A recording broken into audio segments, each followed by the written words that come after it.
boxing about a controversial decision. Antonio, did the right man win? Well, you know what? I knew it was a lot closer than they thought, and I felt that if David Morrell came out and controlled that last round, that he would have a chance to pull out a close fight. But I believe these two guys deserve each other again. You know, we want to see a little separation this time. You know, one knockdown is a 10-8 round, but even the commentators were saying they thought David Morrell was winning that round. So if the judges felt like that, that was a 9-9 round, could have been. So, you know, it was a close fight. David Morrell probably, the judges gave him some of those earlier rounds where he was boxing and controlling the action. Chris, you're used to being ringside and scoring these fights. Me and you were sitting right next to each other. You weren't scoring this round for round, but from what you observed, same question, did the right man win? I thought the judges did Katayev wrong in this one. I think with the knockdown, David Morrell was having some success in that round. He got knocked in, but I would still would have scored that a clean 10-8 round. And I'm just not sure how you can give David Morrell 6 rounds or more in this particular fight. I thought the effective aggression was Katayev. The ring generalship was Katayev.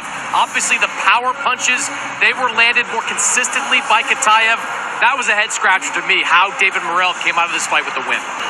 They felt like David Morrell lost the fight. Do we need to see it again? I think so. I think so because I know some casuals, they think once you get knocked down, that's a knockout.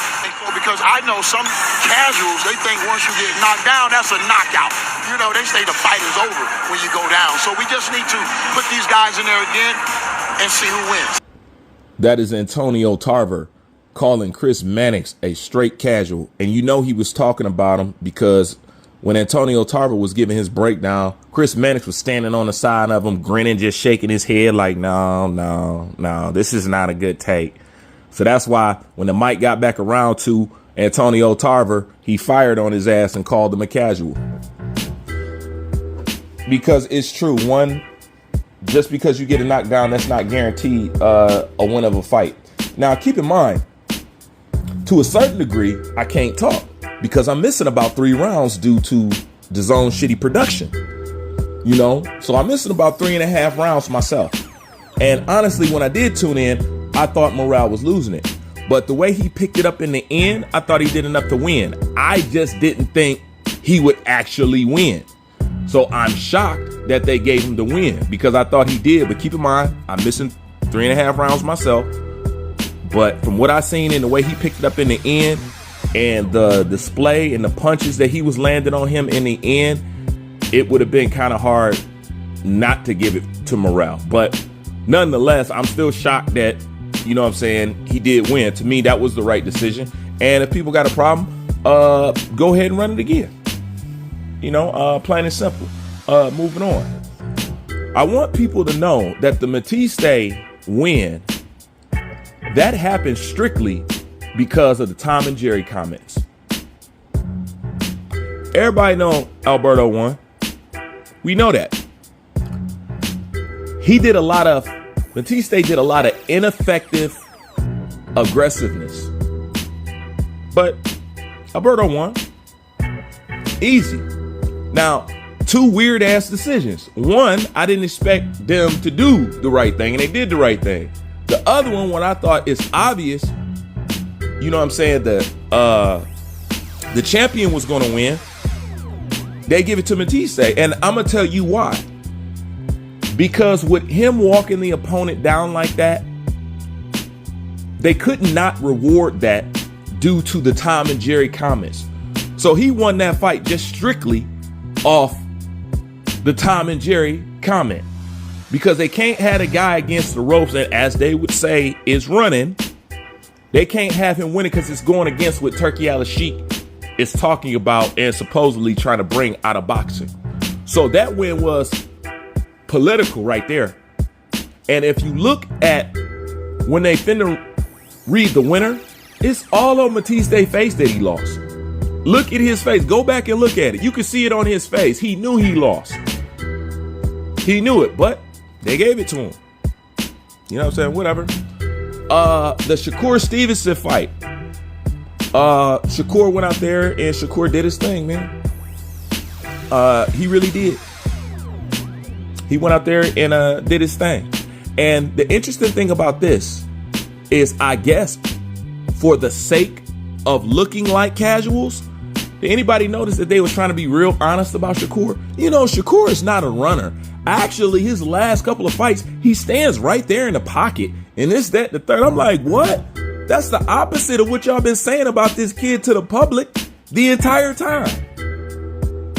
Now, all of a sudden, you recognize his skill.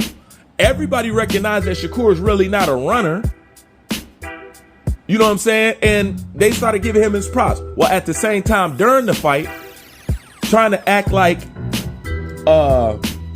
Zapeda was doing better than what he was. And Zapeda couldn't hit a beach ball. That boy punching accuracy is horrible. And I think part of the win is due to the fact that Zapeda wasn't even paying attention to what he was punching at. You could tell he was just throwing. He wasn't paying attention to nothing. Shakur desperately needs some power because this is how he fought a guy that was truthfully not on his level. He was levels above him. I'm not going to lie. I expected to see a Floyd, a Toro Gotti type of thing. Not only that, I expected him to take over, create more separation, and stop him. If he truly is all that, people need to stop complimenting Shakur so much. I think it fucks with him and his head and his abilities. And it's misleading because truthfully, he couldn't establish no real respect the entire time. Now keep in mind, this is a guy that's nowhere near on his level. And I say if he had power, he would knock him out. So the performance was good, but not for somebody who's not on your level like that. So what happens when you're halfway equally yoked? He gonna struggle simply because the kid ain't got no respectable power. Once somebody ain't afraid to get hit by Shakur, it's over with, bro. I mean, and Zapeda wasn't either, but Zapeda didn't have much power himself. But Shakur is really not that guy. Great performance. And I'm glad in the end, because I seen he started to do it. Because I could tell he was looking up at that clock. I was like, oh, here we go. Here we go. Here we go. But I'm glad he didn't do that. And Shakur's problem is when Shakur get ahead on points, it's like he don't want to do nothing no more. And that's when he gets to moving. He needs to focus on learning how to close the show. You know, he really needs to focus on that. Because he gets ahead and then he like, okay, I'm up on points. I'm up on this. Okay, it's time to move around. It's time to move around. I seen him started to do it. I'm glad he didn't do that because I do not like that shit when Shakur does that. Moving on, as far as the Shiraz and Berlanga, who cares? Berlanga's a bum. And it showed you Berlanga had no business being the headliner. So once again, what the hell is DAZN's problem? Y'all put Ryan Garcia over Devin Haney on the card after all the shenanigans that he done just said.